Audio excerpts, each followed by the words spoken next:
오늘은 시편 8편 대적자에 대한 기도라는 제목으로 말씀을 전하도록 하겠습니다. 표제를 보시면 다윗의 시라고 되어 있습니다. 그런데 다윗이 쓴 시인지는 확실하지 않습니다. 다윗의 이름을 빌어서 하나님의 백성이 쓴 시라고 생각할 수도 있습니다. 그런데 여기 깃딧에 맞춘 노래라고 되어 있습니다. 깃딧이라는 것은 기쁜 곡조로 된 노래라는 뜻입니다. 하나님께 기도해서 원수의 대적을 이겼습니다. 원수의 대적을 이겼기 때문에 너무나 기쁨이 넘쳐서 하나님을 찬양한 시가 되겠습니다. 1절에 보시면 여호와 우리 주여 주의 이름이 온 땅에 그치 어찌 그리 아름다운지요. 여기서 아름답다라는 그 말의 그 원어는 힘있는, 위엄있는, 강한이라는 뜻입니다. 그래서 여기의 번역은 하나님이 얼마나 어쩌면 이렇게 강하신지요, 그런 뜻이 되겠습니다. 하나님의 이름은 하나님 자체를 말합니다. 하나님은 정말 강하신 분이십니다. 하나님은 정말 전능하신 분이십니다. 주의 영광이 하늘을 덮었나이다 라는 말은요, 하나님의 능력은요 이 하늘 위에 있다는 것입니다. 이 세상을 초월하신다는 뜻입니다.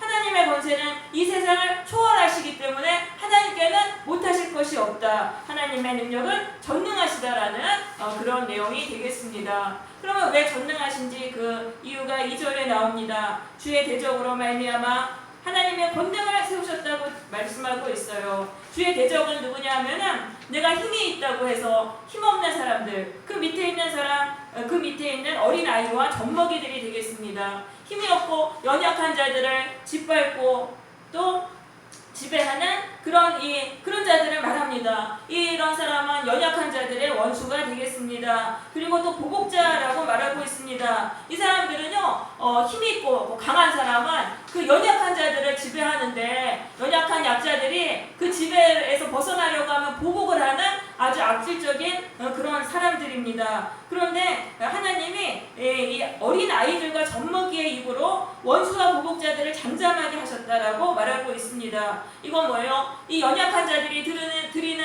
그 기도를 들으시고 하나님이 그 원수를 박살내셨다는 것입니다. 심판하셔서 더 이상 대적하지 못하게 하셨다는 그런 말씀인 것입니다. 이 세상에서 아무리 힘이 있는 사람이 있다 하더라도 하늘 위에 계시는 전능하신 하나님을 이길 수 있는 사람은 없어요. 근데 하나님은 연약한 자들의 기도를 들으시는 것입니다. 당신을 의지하는 연약한 자들의 기도를 들으시고 교만한 악인을 심판으로 꺾으시고 더 이상 대적하지 못하게 하신다는 그런 말씀이죠.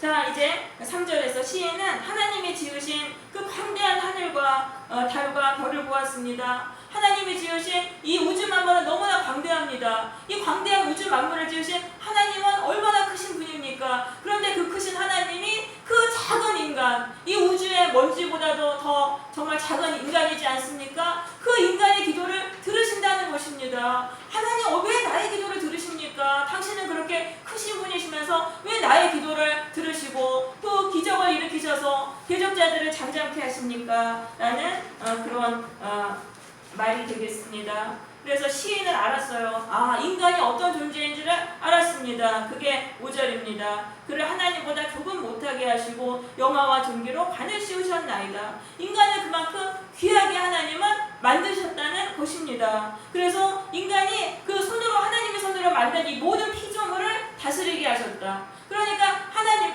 이 피조물 중에서 인간만이 하나님께 기도할 수 있습니다. 기도할 수 있는 존재는 인간밖에 없어요. 근데 인간이 하나님께 기도하고 하나님과 교제할 수 있는 존재로 만드셨다는 것입니다. 그래서 인간이 기도할 때 하나님의 그 전능하신 능력이 일어나서 그 불가능한 일을 이 기적으로 만들어서 모든 상황을 지배하면서 살아갈 수 있게 하셨다는 것을 깨닫게 된 것입니다. 여러분, 하나님이요, 우리를 하나님과 교제하고 기도하는 그런 존재로 만드셨어요. 우리가 하나님께 기도하면은 하나님을 만날 수 있어요. 하나님께 내가 가까이 가면 하나님도 나에게 가까이 오셔서 하나님은 정말 내 기도를 들으시는구나, 내가 기도한 대로 응답하시는구나, 이런 걸 체험할 수 있는 거예요. 그래서 나를 괴롭히는 악한 원수들도 다 물리칠 수 있고요, 나의 인생도 지배할 수 있는 것입니다. 여러분, 이 기도의 능력을 꼭 붙드시기 바랍니다. 하나님이 안 계신 게 아니에요. 하나님은 계시고 하나님 하나님은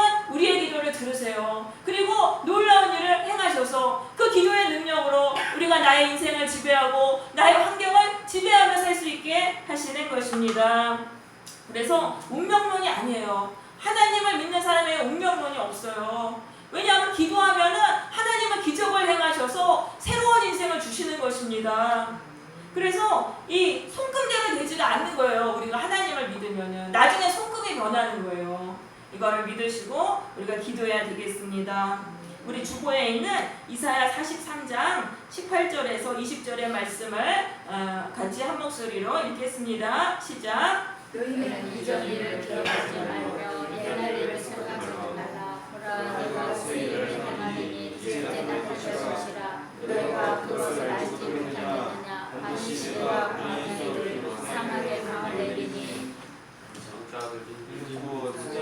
자주 세상과 사람과 나를 존경할 것을 명하겠으니 내가 강의 강들을 내어 사막에서 내가 못했는데 다시 내가 것이라. 네, 너희는 이전 일을 기억하지 말라고 하십니다. 과거의 고통과 상처에 매어서 살지 말라는 말씀입니다. 거기에만 얽매여서 나는 저주받았어, 내 인생은 망했어, 이렇게 생각하며 살지 말라는 말씀인 것입니다. 전능한 나에게 기도하라고 말씀하시는 것입니다. 보라, 내가 새 일을 행하리라. 너희가 나에게 기도하면은 내가 새 일을 행할 것이다 라고 말씀하세요. 하나님은요, 광야 같은 메마른 인생에 길을 내시는 것입니다. 내가 기도할 때 광야같이 황량하고 아무 기쁨도 없고 메마른 그 인생에 거기에 그 길이 나서 그 광야에서 탈출할 수 있는 길이 보여지고 거기서 빠져나올 수 있게 하시는 것입니다. 또한 하나님께 기도하면은 하나님은 이 사막과 같은 인생, 너무 생명이 없고 기쁨이 없어요. 그냥 죽은 것 같은 그런 인생이에요. 그 인생에 하나님은 강을 내십니다. 그래서 그 강을 통해서 생명을 얻게 하시는 그런 분이신 것입니다. 그런데 하나님이 내시는 강은요, 졸졸 흐르는 시냇물이 아니에요. 엄청나게 큰 강인 것입니다. 그래서 나만 목을 축이는 게 아니라 주변의 들짐승들까지도 생명을 누리게 하시는 것입니다. 여러분, 하나님께 기도하세요. 하나님께 기도하면은요, 기적이 일어나요. 그래서 불가능한 일이 가능하게 되는 거예요. 그렇게 해서 우리가 생명을 얻게 되는데요, 그 생명은 우리만 누릴 수 있는 생명이 아닌 거예요. 나로부터 그 생명이 흘러 넘쳐서 내 주변의 사람들까지 다 살려주는, 그렇게 나누어주는 생명인 것입니다. 하나님께 기도하는 자는요, 전능하신 하나님의 능력으로 인생을 지배하면서 살게 되는 것입니다. 그리고 생명을 누리고 그 생명을 내 주변의 사람들에게까지 나누어주면서 살게 되는 거예요. 하나님께 기도했더니 정말 불가능하게 가능하게 됐어요. 그러면 기쁘지 않겠습니까? 만약에 그걸 체험했다면 근심과 불안과 우울증과 공포는 모두 사라지게 되는 것입니다. 그래서 이 시간이 남아도는 거예요. 얼마나 많은 사람들은요, 이 나의 자신의 문제에 매여서 이 우울증과 공포와 불안과 염려에 매여서 시간을 엄청나게 낭비합니다. 그렇지만 기도해서 하나님의 크신 능력을 체험하며 살 때는 이런 것에서 해방되는 것입니다. 불안해하고 우울해할 필요가 없어요. 그 시간에 기도하는 거예요. 그렇게 해서 하나님의 크신 능력을 체험하고 승리하면서 살아가는 거예요. 그렇게 되면 근심 걱정에서 해방되니까 시간이 남아돌잖아요. 그럼 내 주변의 사람을 위해서 기도하는 거예요. 내 주변의 사람 억눌리고 정말 악에 고통당하고 또 악한 영에게 눌려 살아가는 사람들을 위해서 기도해주면서 그렇게 그들에게 생명을 나누어주면서 사는 것입니다. 여러분, 과거의 고통과 상처에 매이지 마세요. 하나님께 기도하세요. 그래서 하나님이 새 일을 행하시고 기적을 행하시는 것을 체험하시기를 바랍니다. 네, 주보에 있는 이사야 40장 27에서 31절 또 한 목소리로 읽겠습니다. 시작. 여호와가 이스라엘을 바라보며 이스라엘과 내 나라를 이루어 세우셨으며 내 생사는 내 하나님께서 떠난다느냐. 너는 알지 못하느냐, 듣지 못하느냐. 영원하신 하나님 여호와와 끝나기까지 장수하시는 피곤하지 않으시며 무리하지 않으시며 명철이 하나님 없으시며 피곤한 자에게는 능력을 주시며 가난한 자에게는 능력을 하시나니 소년이라도 피곤하며 무리하며 장년이라도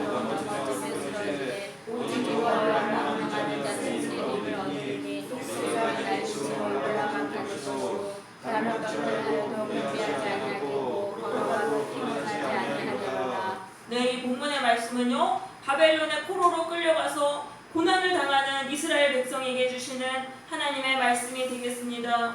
이들은 하나님을 원망했습니다. 하나님은 나의 고난을 보지 못하신다. 하나님은 내가 지금 이렇게 억울하게 고통당하는 이 나의 문제를 해결해 주지 못하신다라고 이들은 하나님께 불평하면서 원망했던 것입니다. 우리도 고난이 극심하면은요, 이렇게 생각할 수 있어요. 하나님은 나에게 관심이 없으셔. 하나님은 나의 기도를 듣지 않으셔. 하나님은 나의 고난의 문제를 해결하실 능력이 없으셔. 이렇게 생각할 수 있어요. 그런데 그렇지 않다는 것입니다. 하나님은 나의 모든 것을 알고 계세요. 내가 얼마나 힘들게 고통을 당하고 있는지 하나님은 다 보고 계시는 거예요. 하나님은 또 불가능한 것이 또 없으신 분이세요. 나를 이 끔찍한 고통과 고난에서 풀어주실 수 있는 그런 능력이 계신 것입니다. 능력을 가지신 것입니다. 우리가 하나님에 대해서 과소평가하지 말라는 거예요. 내가 너무나 작은 하나님으로 그렇게 여기면서 하나님을 과소평가하지 말라는 것입니다. 하나님은 고달픈 인생살이에 지친 자들에게 힘을 주십니다. 힘이 없는 자에게 힘을 주시는데 기도할 때마다 힘을 주시는 거예요. 힘이 계속해서 기도할 때마다 플러스가 되는 거예요. 그래서 힘이 점점 강해지게 되는 것입니다. 그래서 이 30절에 보면은 이거는 소년이라도 피곤하며 공비하며 장정이라도 넘어지며 쓰러지되, 이거는 모두가 쓰러질 수밖에 없는 최고의 고통을 말하는 것입니다. 누구도 쓰러질 수밖에 없는 그런 최고의 불행과 그 고통과 그 저주의 인생 속에서도 하나님께 기도하는 자는 자꾸 힘이 플러스 되기 때문에, 힘이 플러스 되기 때문에 그 상황을 뚫고 독수리처럼 뚫고 나온다는 그런 말씀인 것입니다. 오직 여호와를 앙망하는 자는 새 힘을 얻는다고 말씀하고 있어요. 앙망이라는 것은 하나님을 참을성 있게 바라보는 걸 말합니다. 이거는 뭐 몇 번의 기도로 이렇게 뚫을 수 있다는 건 아니에요. 이거는 끈기 있는 기도, 하나님을 계속적으로 바라보며 기도하는 그런 것을 말하는 것입니다. 그런 사람은 새 힘을 얻으리라. 독수리에 날개치며 올라감 같은 그런 새 힘을 얻으리라. 고난을 뚫고 비상하게 된다는 거예요. 최고의 절망, 누구나 다 낙심해서 좌절할 수밖에 없는 그 고난의 상황을 뚫고 일어나서 비상에서 높고 넓은 하늘로 올라가게 된다는 그런 것입니다. 여러분, 고난의 상황 속에서 하나님을 끈질기게 바라보고 기도하시기를 바랍니다. 하나님이 날마다 힘을 주실 것입니다. 그래서 강해지게 될 것입니다. 고난의 상황을 모두 다 이겨서 뚫고 비상하게 될 것입니다.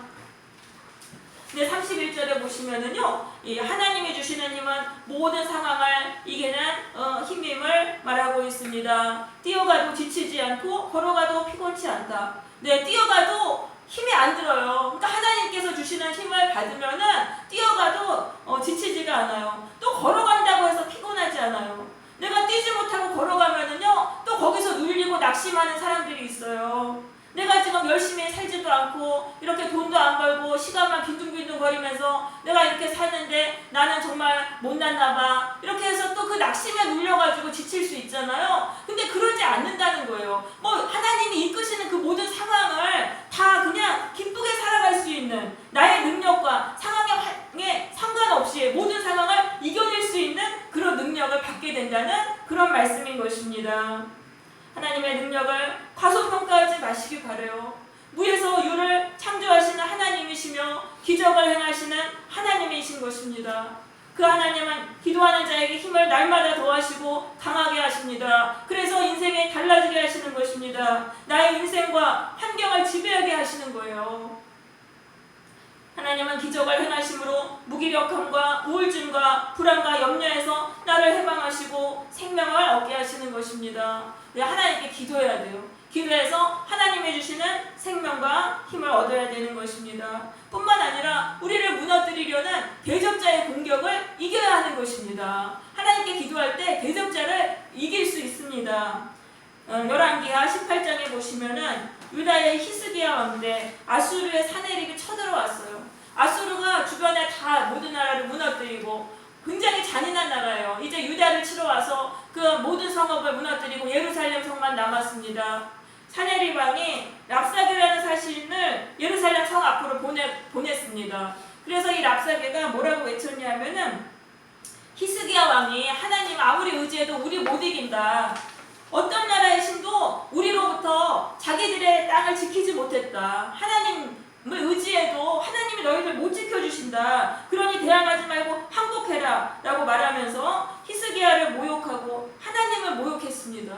그러자 히스기야 왕이 어떻게 했냐면요, 열왕기하 19장 1절, 히스기야 왕이 듣고 그 옷을 찢고 굵은 배를 두르고 여호와의 전에 들어갔다고 말하고 있습니다. 그러니까 히스기야 왕은 기도의 태세로 들어간 거예요. 원수가 대적해 왔을 때 그럼 아수르랑 싸울 준비를 하거나 뭐 이렇게 한 게 아니라 하나님께 기도한 거예요. 기도의 자세로 들어갔던 거예요. 그리고 간절히 하나님께 기도했습니다. 또한 이사야 선지자에게 사람을 보내서 기도를 부탁했어요. 그랬더니 하나님이 이사야 선지자를 통해서 구원의 약속을 주십니다.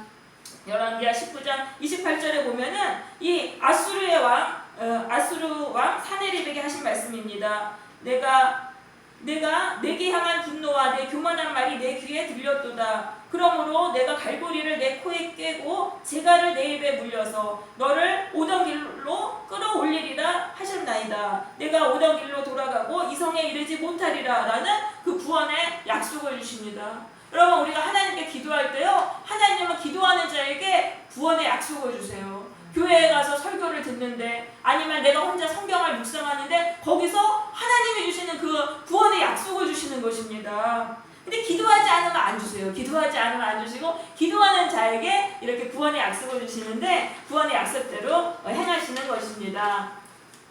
네, 그래서 그 35절 주보에 있습니다. 그 약속대로 이루셨어요. 이 밤에 여호와의 사자가 나와서 아수르 진영에서 군사 18만 5천 명을 친지라. 아침에 일찍이 일어나 보니 다 성장이 되었더라. 정말 하나님의 말씀대로 되었던 것입니다. 천사들이 18만 5천 명이나 되는 아수르의 군인들을 다 죽여가지고 결국은 떠났어요. 이 아수르 왕 사네립이 유다를 공격하지 못하고 떠나가지고 이 왕이, 그 아수르 왕이 두 아들에게 살해당해서 죽습니다. 그러니까 하나님이 원수를 갚아주신 거죠. 그러니까 활 한 번 쏘지 않고 그냥 기도로 이긴 거예요, 히스기야 왕이. 여러분, 대적자가 공격해 올 때 여러분 거기서 맞서지 말고 하나님께 기도하세요. 그러면 하나님이 대신 싸워주시는 것입니다. 로마서 12장 19절에 보면 이렇게 말씀하십니다. 내 사랑하는 자들아, 너희가 친히 원수를 갚지 말고 진노하심에 맡기라. 기록되었으되 원수 갚는 일이 내게 있으니 내가 갚으리라. 그러니까 하나님께 원수를 갚아달라고 기도하라는 것입니다. 하나님이 나의 원수를 갚아주세요. 내가 싸우려고 하지 마세요. 여러분, 우리가 그런 사람들을 많이 만납니다. 우리가 직장에서건 뭐 가족들에게도 대적하는 사람이 있어요. 이렇게 대적하는 자를 만날 때 그때 하나님께 끈질기게 기도하세요. 반드시 원수를 이기고 승리하게 될 것입니다. 그뿐만 아니라 이 대적자를 저주하는 기도를 해야 돼요. 대적해오는 사람이 있을 때는 저주하는 기도를 해야 돼요. 시편에 보면 수많은 저주시가 있습니다. 이 저주하는 건 성경적인 겁니다. 왜냐하면 용서하라는 말은요, 원수를 용서하라는 말은 원수가 회개하고 대적을 그치고 거기서 돌아섰을 때 그때 용서해 주라는 말씀이에요. 근데 원수가 막 대적을 하는데도 그걸 다 용서하고 받아들여 주면은 이 대적자의 종이 되는 것입니다. 결코 그러면 안 돼요. 대적자가 공격해 올 때는 저주를 해가지고 저주를 받게 해야 돼요. 그렇게 해서 대적자가 우리를 공격하지 못하게 해야 돼요. 그러면 이 시편 109편이 대표적인 저주시예요. 한번 보세요. 109편 우리 한번 펴보겠습니다. 시편 109편을 한번 펴보겠습니다.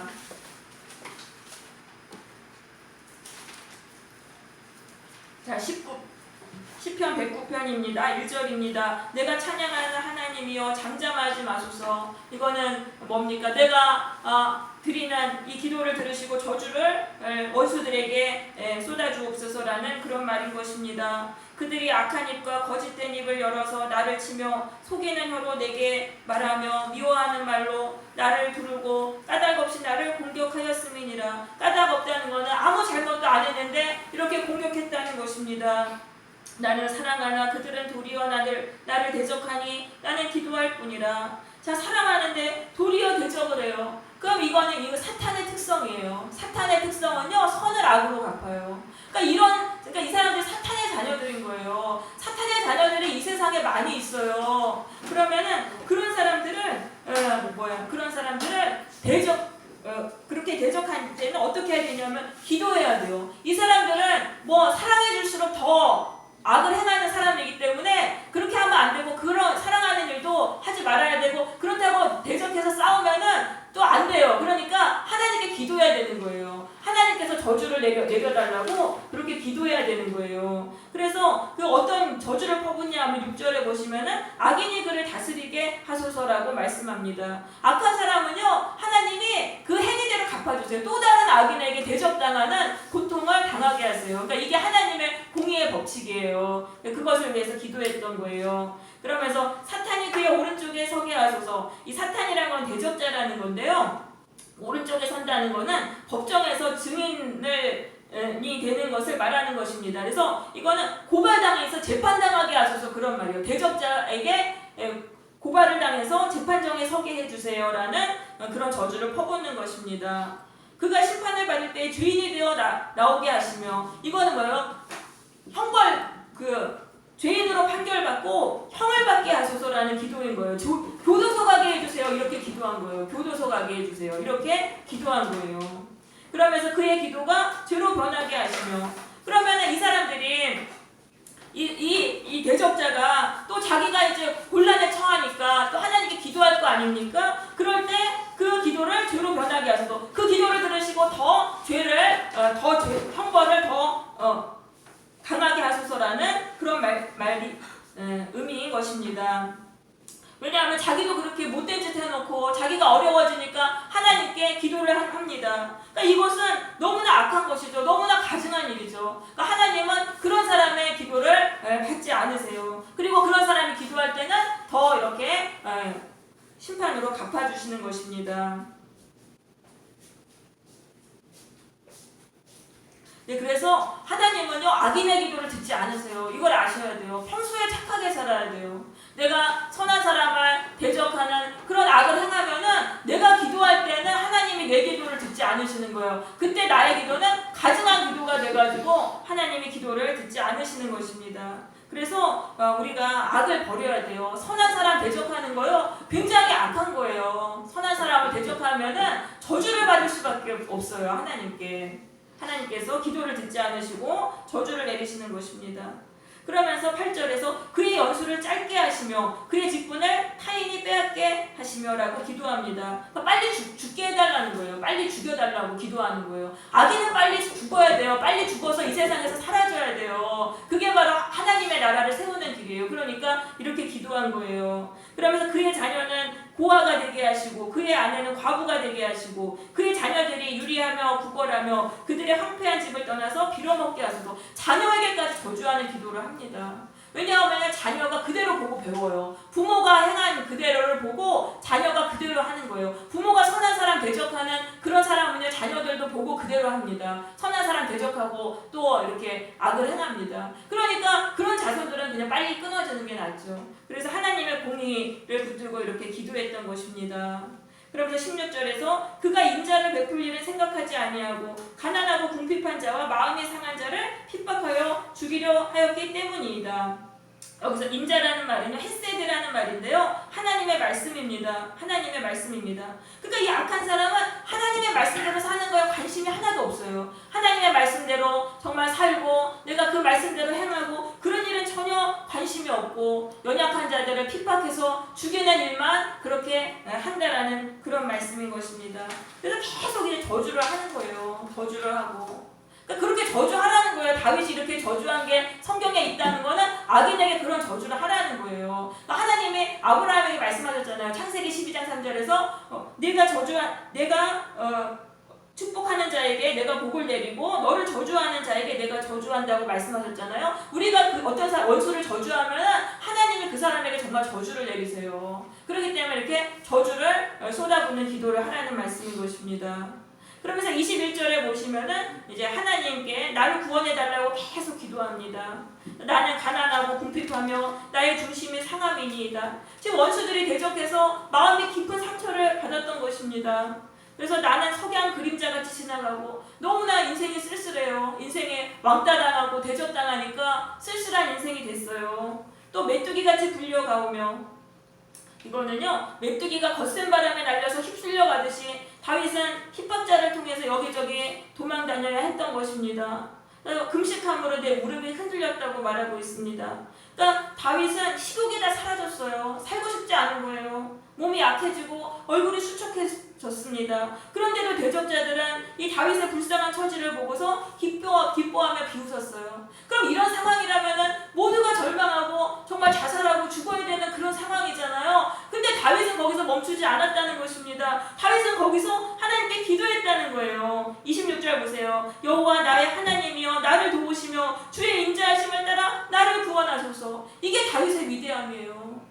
여러분, 살기 싫고 사람이 대적해가지고 날 잘못도 안 했는데 그렇게 대적자들이 막 이렇게 고통을 주는데 거기서 절망하지 않고 하나님께 기도했다는 것입니다. 그렇게 그 기도한 결과 다윗이 어떤 고백을 합니까? 30절입니다. 내가 입으로 여호와께 크게 감사하며 많은 사람 중에서 찬송하리니 그가 궁핍한 자의 오른쪽에 서서 그의 영혼을 심판하려 하는 자들에게서 구원하실 것이미로다. 그의 입에서 기도가 달라지는 거예요. 승리를 확신하는 기도가 나오는 거예요. 이거는요, 하나님의 그의 기도를 들으신 거예요. 하나님이 결제를 하신 거예요. 그랬기 때문에 이렇게 기도가 바뀌는 거예요. 그래서 우리가 기도를 할 때는 기도가 이렇게 바뀌어서 그 응답을 확신하는 그 기도가 나올 때까지 기도를 해야 되는 거예요. 그러면은 하나님이 이미 다 이루셨기 때문에 그 기도대로 되는 거예요. 그래서 악한 자가 대적해오고 공격해올 때는 대적자를 저주하는 기도를 해야 됩니다. 그렇게 하다 보면은 우리의 마음속에 갑자기 승리의 확신이 오거든요. 그렇게 되면 우리는 이긴 거예요. 그래서 이 영적 전쟁은 심리적인 것입니다. 그래서 우리의 마음에서 이게 결정이 되는 거예요. 우리의 마음에 승리의 확신이 가득 오면은 그때는 대적자들을 이기게 되는 것입니다. 네, 그래서 하나님께 원수를 갚아달라고 기도하라고 또 누가복음도 말하고 있습니다. 주보에는 누가복음 18장 7절 같이 읽습니다. 시작. 하물며 하나님께서 그 밤낮 부르짖는 택하신 자들의 원한을 풀어주지 아니하시느냐. 그들에게 오랜 참을 주려느냐. 내가 너희에게 이르노니 속히 그 원한을 풀어주시리라. 그러나 인자가 그때 세상에서 믿음을 오게느냐 하시니라. 네, 여기서 말씀합니다. 밤낮 부르짖는 자들의 원한을 하나님은 풀어주시는 거예요. 여러분, 대적자들이 억울하게 대적해 올 때요, 가만히 계시지 말고 하나님께 밤낮 부르짖어서 기도하세요. 나의 원수를 갚아달라고. 그럼 하나님이 속히 그 대신 원수를 갚아주셔가지고 그 원한을 풀어주신다고 말씀하고 있습니다. 그러나 인자가 올 때 세상에서 믿음을 보겠냐. 예수님이 이제 오시는 거예요. 심판을 행하시려고 재림하셔서 오시는데 딱 이제 하시려고 딱 와서 보니까 기도하는 사람이 없는 거예요. 그러니까 기도해도 하나님은 정말 안 들어주셔서 다 도중에 포기한 거예요. 원수 갚아달라고 막 기도하다가 끈질기게 해야 되는데 도중에 포기해버리니까 그게 되지가 않는 거예요. 원수의 대적에서 벗어날 수 없는 거예요. 그러니까 이거는 끈질기게 기도하라는 거예요. 밤낮 부르짖으면서 기도하는데 끈질기게 기도해서 원수의 목을 꺾으라는 거예요. 대적자의 목을 발굴하는 그러한 말씀인 것입니다. 네, 그래서 우리가 약한 자를 기도로 우리가 이길 수 있어요. 하나님께 기도해서 대적자를 이기는 삶을 살아야 되는 것입니다. 또한 우리도요, 선한 사람 대적하면 안 돼요. 선한 사람을 대적하는 죄는요, 이거 굉장히 무서운 죄예요. 그 사람이 하나님께 너무나 억울해서 저주를 선포하는 기도를 하면 그 저주가 나한테 오는 거예요. 그러니까 우리가 되도록 사람을 대적하지 말아야 돼요. 그러니까 나는 저 사람 잘못한 것 같아서 막 대적을 하는데 저 사람은 사실은 그런 의도가 아니었는데 이렇게 하면 그 저주를 내가 다 받는 거예요. 그러니까 되도록이면 다른 사람을 공격하고 대적하는 일을 절대 하지 말아야 되는 것입니다. 이렇게 하면은 우리가 하나님께 다 그 저주받아요. 그러니까 우리가 이게 좀 뭐가 중요한지를 알아야 되는 거예요. 공부 열심히 해서 인류가 되고 성공하고 돈 많이 벌고 이게 중요한 게 아니에요. 내가 선한 사람 대적하지 않는 이 일만 하고 살아도요, 하나님께 놀라운 복을 받는 것입니다. 그러니까 뭐가 중요한지를 알아야 되는 거예요.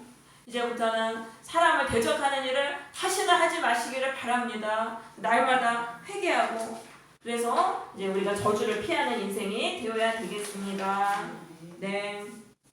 하나님께 기도할 때요, 나의 모든 인생을 지배하게 돼요. 여러분, 하나님을 인정하세요. 그리고 기도하세요. 상황과 인생의 고통 속에 눌려서 살지 마시고 기도를 통해서 불가능한 것을 가능으로 바꾸는 그런 기적의 하나님을 체험하면서 나의 인생을 지배하며 사시기를 바랍니다. 그리고 내 앞길 막는 원수와 대적자들을 기도로 물리치면서 승리하는 삶을 사시기를 바랍니다.